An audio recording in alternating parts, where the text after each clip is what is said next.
Hey guys, welcome to Game 3. I am piloting the Bozeman project again. I won last round, and Sean is on the play right now. Um, yeah. So being on the play with zombies, I know I just got to get my damage in fast. I'm starting off with my diagraph goal is a 1-drop, and I want to get in as much damage as I possibly can. So just going to push this game, try to get ahead. You really want a lot of damage early. An ideal start against this deck would be like 3 1-drops. Um, Again, it still dies to an early terminus if it's miracled, but besides the miracle, it gives you a lot of advantage. So that's what I'm going to shoot for. I'm playing Dreg Mangler here, and Steven's got that feeling of dread. We wanted to just give a shout out to our buddy Justin, who made the call on Feeling of Dread. He played the Miracles deck that came out of Pro Tour Avacyn. He ran that for a while, really enjoyed it, and as Steven and I were testing, we were trying to figure out what's that key card we're missing. We had some dissipates, and we had some different things that we were trying to try to figure out what the card needed to be, and we came up. Justin goes, "Well, have you tried this card? Because I think it's the right call." And we said no, and we gave it a shot, and it's been one of the key cogs that makes the deck go. Oh yeah, and I just tragic slipped that auger.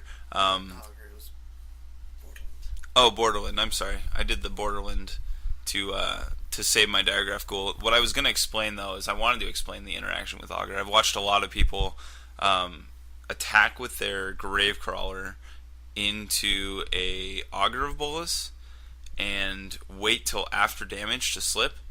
And unless you feel like your opponent has a trick, that Augur of Bolus, if you slip first, you're just going to kill it once. Wait till he's blocking, but then once it's set up like that and you attack and he does block, you tragically slip before damage and you're going to save yourself a mana. You don't have to recast your crawler that way. And I've watched way too many people just let their crawler die and then tragic slip and spend the extra mana when they could then be playing extra creatures or extra spells. So that's the most efficient way to do it, and I'm just encouraging you guys to choose the best way to play that.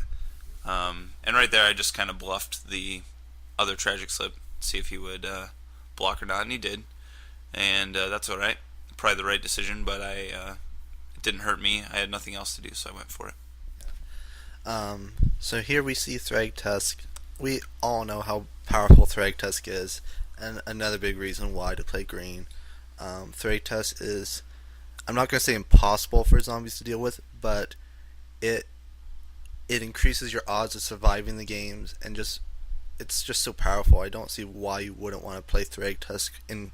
No, I'm not gonna say every green deck. It should not be played in every single deck with green, but because I don't think black green zombies needs Thragtusk. Sean can explain why, but in this deck, why not? It's so good. Yeah, and Thragtusk is like one, as a zombies player, you can get through it.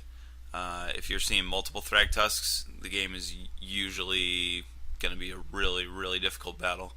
And the thing that this deck does, the Miracles deck does really well, is it bounces your Thragtusk and gets you another 5 life, and it nets you another guy, and it's so much value when you bounce it that our deck just really struggles, and that's what Steven's going to do. He's like, hey, you have one open, nothing's died, let's gain some life, let's make a guy, and I think it's the right play, and suddenly this game looks really disgusting. Steven is above 20 life now. He has more guys than I do on the board. It's just like I'm just totally relying on my underworld connections to draw me some huge answers right now, and at the moment I'm not going to get there. Like, yeah, I have a better board position. I have higher life. I have a feeling of dread in the yard. I am super confident right now.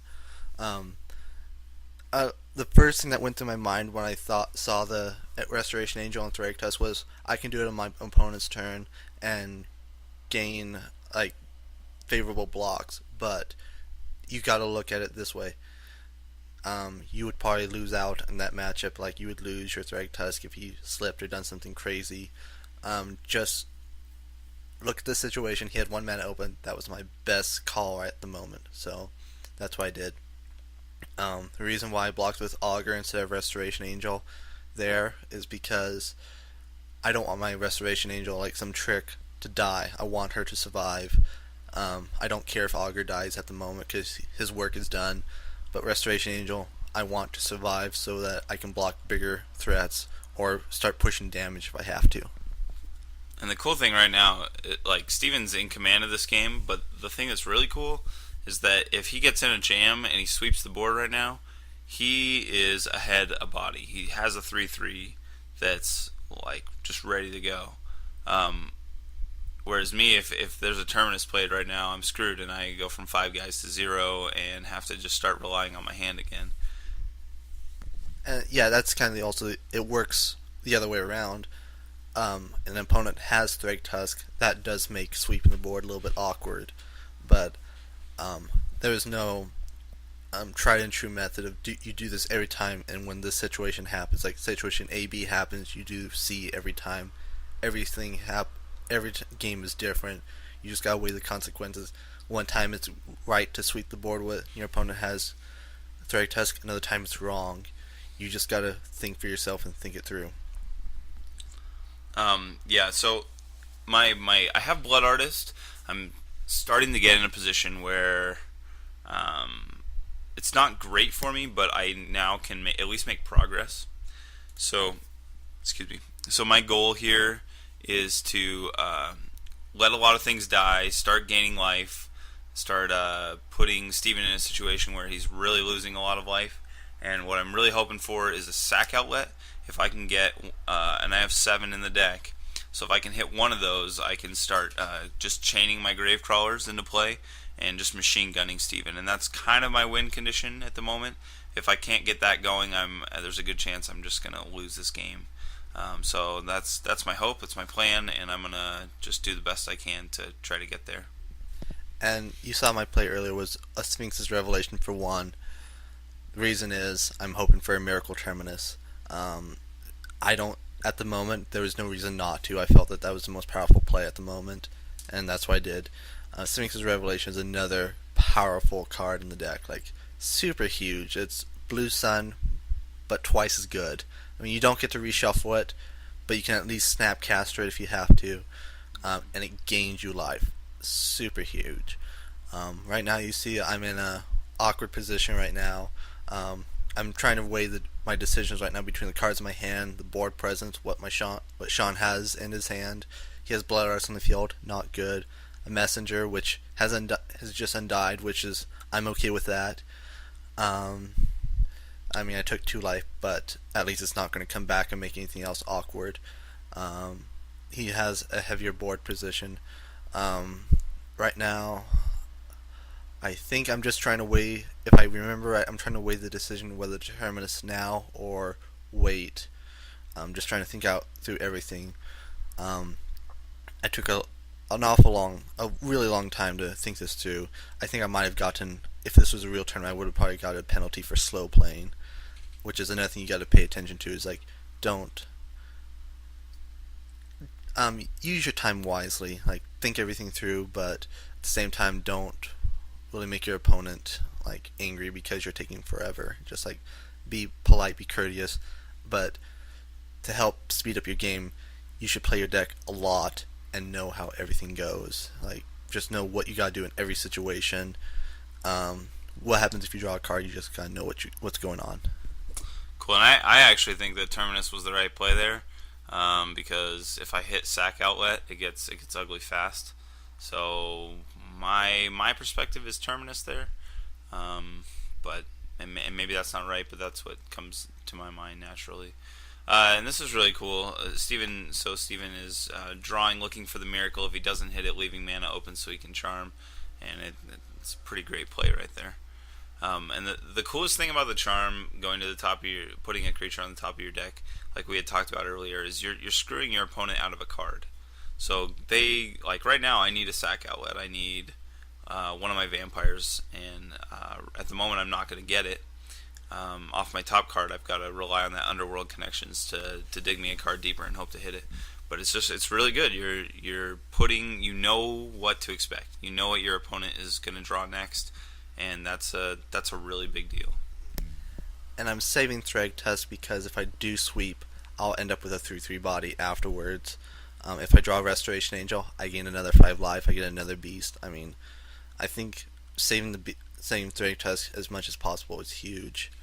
Here, I think I'm weighing the consequences of a Terminus, um, but I decided it's the right thing right there. As you're gonna see though, like I'm gonna get a 3/3 body, and then the other thing I was weighing was the other card in my hand, which I'm super excited to show off right now. Is Asperia. Such a huge player. I love this card. If you keep up on like Star City and read their articles, you'll see an article where Patrick Chapin was a little bit unsure about Asperia because of the fact that Mizium Ward, he's sure that Mizium Ward is going to be a huge player in the upcoming metagame. Asperia is 4 toughness, Mizium Mortis does 4 damage at sorcery speed, but that's still is going to kill Asperia.